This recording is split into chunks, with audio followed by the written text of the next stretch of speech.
What is going on, traders? Welcome back to the Traveling Trader. Good to see you guys again. In this video, we will be discussing Tesla, how to trade it post S&P 500 inclusion, and there is some big news regarding Apple and Tesla competition coming up, so we will get a little bit into that as well. And as always, to the end of the video, I will give you my detailed trade ideas for Tesla based on its current price action now. Our Tesla trades have been knocking it out of the park. If you guys followed the last Tesla video, we did open a credit call spread after the S&P inclusion because I was saying that Tesla would likely see a limit, a price ceiling, and then fall from there, which is exactly what happened.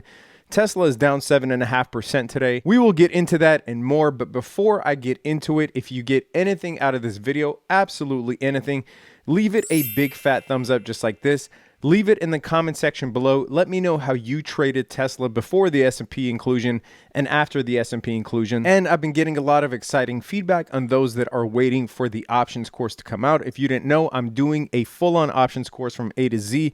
I'll be talking about every single facet of options trading that I know, from the basics like buying calls and puts to more complex things like selling iron condors, cash covered puts, the wheel strategy, etc., how to roll your options on Robinhood. It's going to run the gamut from A to Z, like I said. So I'm still going to be giving away a discount to anybody who signs up for the early bird access. That link is in the description, not in the description, sorry, it's in the pinned comment below. And if you want a chance to get 4 free stocks, sign up using the Webull link below. So let us get right into it. But one last thing before we actually jump into it, there is just a touching story that I wanted to bring up here since it is the holiday period and we all need a good dose of motivation. So this guy's Solo Dolo left a comment on one of my videos last month.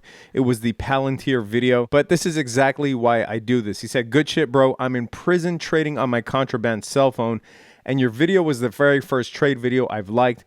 I'm trying to change my life and my future because selling drugs is not an option no more. I've been in prison for 14 years, and I've got a promise to my kids to keep. Thanks for the options knowledge. It's so much to learn, but I'm enjoying the hell out of it. Gracias." So Solo Dolo, I apologize for putting you on the spot, but this was a really touching story and I did want to bring it up. So let's all toast to this guy. We deserve second chances and praying that he gets out and fulfills his dream and keeps his promise to his kids. All right, so back to Tesla. I'll be going over Tesla's chart first, and then I will go over the Apple/Tesla news, and then I will give you my detailed trade ideas. Of course, all of the timestamps will be below. So as I said, Tesla dropped 7.5% today. Today is the first day after S&P inclusion.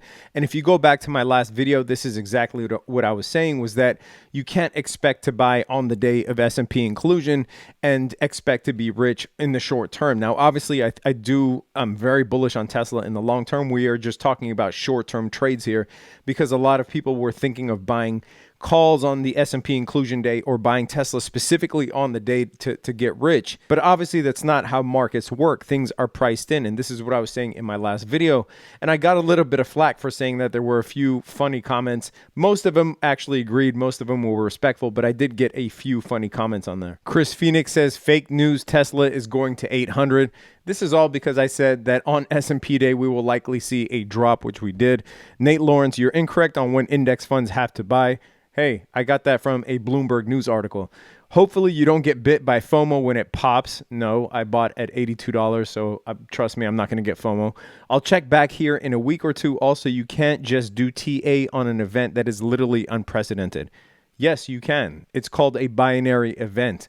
And regardless whether it's battery day or earnings or S&P inclusion day, yes, I agree that on the actual day, the volume and the price was kind of unpredictable, but what happened after S&P inclusion was rather predictable because it happens after every binary event, especially with these high momentum stocks when traders think they're going to get rich buying on the day of the event. And those who bought well before are happy to drop their shares for profit. So Tesla actually hit 695 on Friday. And this is what I said in my video. I said we could actually see 700 on that day. Now, while I think there could be a little bit more upside, we could see the 650 range, maybe even crack the $700 range. I don't think there is much more upside in the short term. But I obviously want to take advantage of Tesla's elevated implied volatility here. And it is very easy, or likely very easy, to sell call spreads way above. And for those of you that are beginners and want to read more on the strategy, it is called a bear call spread or a bear vertical call spread. right? Which you are basically selling a call spread way above the price. And if Tesla never hits that price, you get to keep all of the money. So that is in fact what we did. We sold the call spread on Friday and we are now up over 50% on that call spread. And if you want access to all of my trades and my portfolios, link is in the description below. So where do I think Tesla is going to go from here? Well, in that video, I also showed a history of stocks that have entered the S&P 500. And I do think that we will eventually see a rally. So the price at which Tesla entered the S&P 500, we will see a price above that. So we will see Tesla in the 700s and the 800s in the midterm. When? I don't know. I'm not a wizard. I don't have a crystal ball. Nobody can tell you that. But I do think that it will be higher eventually than it was before. Right now, what we see on Tesla's chart is it looks like there is bearish divergence between the price, between the stochastic RSI, and between the RSI itself.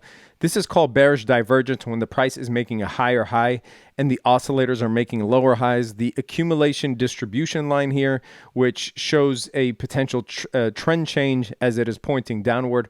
I do think that Tesla can go back to the 21 EMA, which currently is around $600. Not that crazy. Again, we will get into how to trade it in a second, but this is a good segue into the recent news.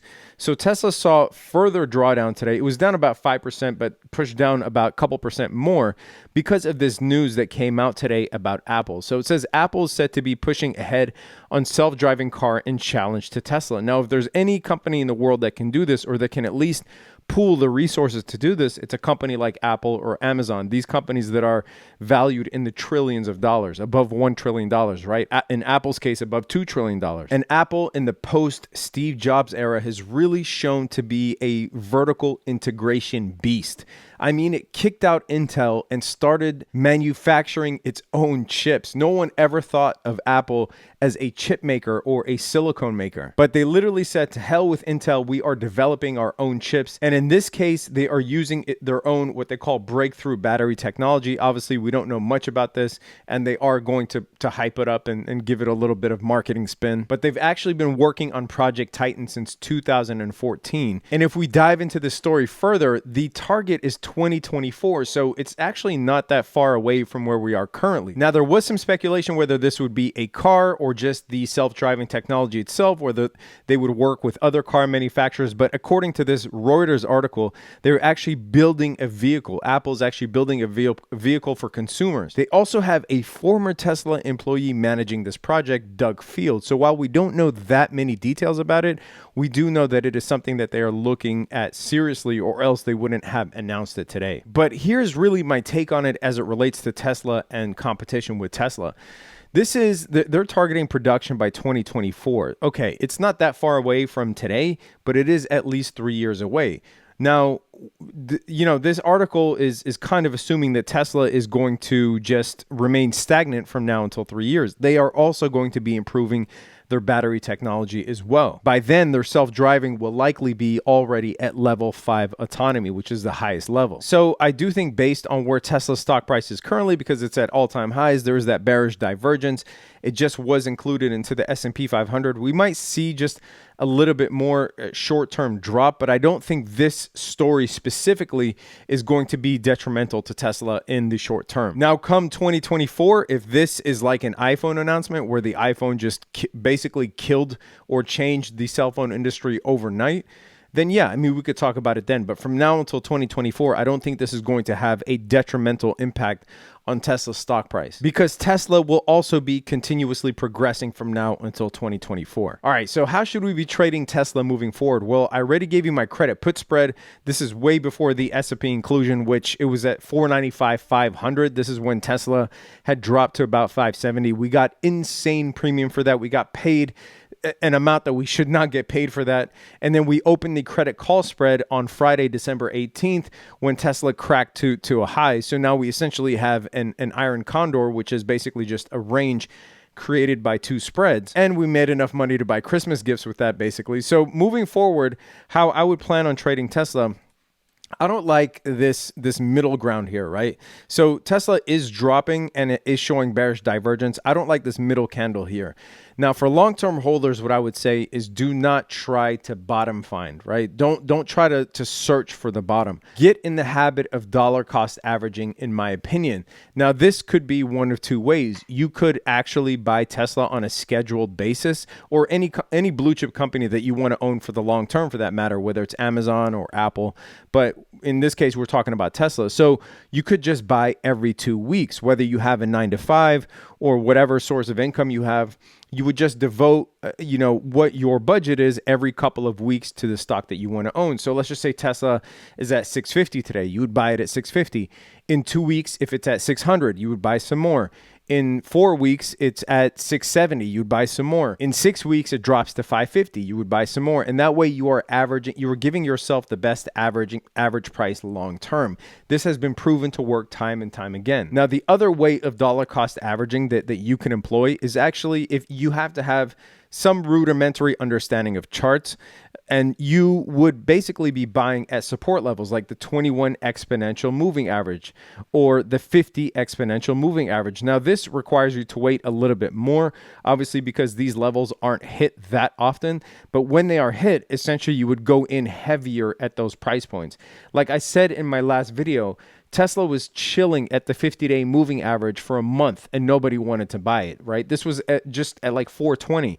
Imagine you could have bought Tesla at 420 knowing that today it would be 650. But it was sitting at this level, and besides our videos, you didn't see any videos talking about Tesla being at the 50-day moving average and a rush to buy.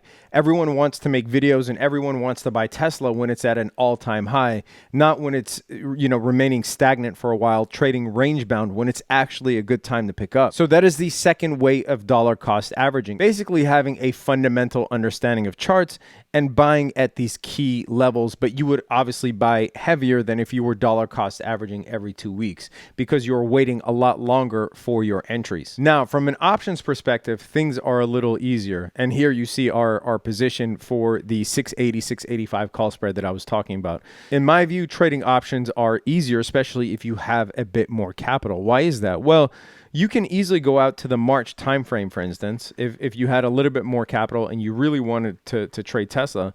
Let's just say that you went to the 400 put. You can sell the 400 put for $1,130 or $1,130. What is this saying? This is basically saying if Tesla does not hit $400 by March 19, 2021, you get to keep $1,130. If it hits 400 or below by March 19th, then you actually get to buy Tesla not at 400. You were obligated to buy shares of Tesla at 400 minus what you got paid for the put. So in this case, that would be 388.70, right? 400 minus 1130. Now, obviously that requires about $40,000 of capital. So if you were looking for something that doesn't require a lot of capital, what you could do is sell an iron condor. An iron condor strategy is a range bound strategy where you need Tesla to stay within a certain range. And if it is in that range, then you get to keep 100% of the profits at expiration.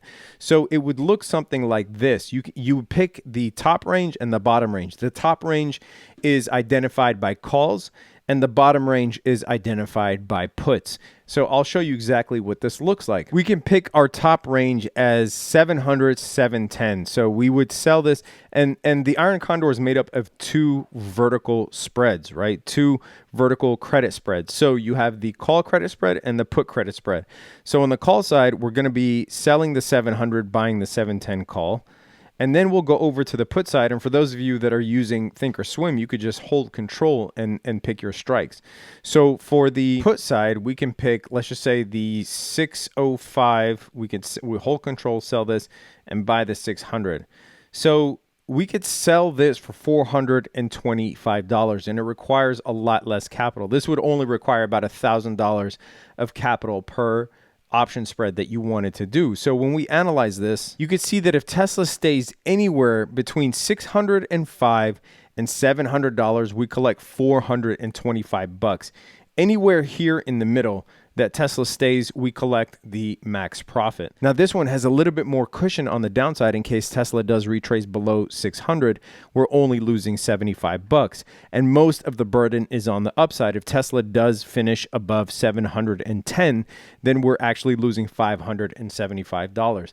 But this essentially is how an iron condor works. You have a range in the middle, and if Tesla finishes anywhere in this range by January 23rd, then we get to keep 425 bucks. So don't let this stuff confuse you guys. This stuff is not that confusing. You have to think about these things practically. Like I said, we're coming up with the options course, a full A to Z course where I will handhold you through these strategies just like this, but dive into them a lot more. So hopefully I gave you some trading ideas on Tesla. Again, thank you for tuning in.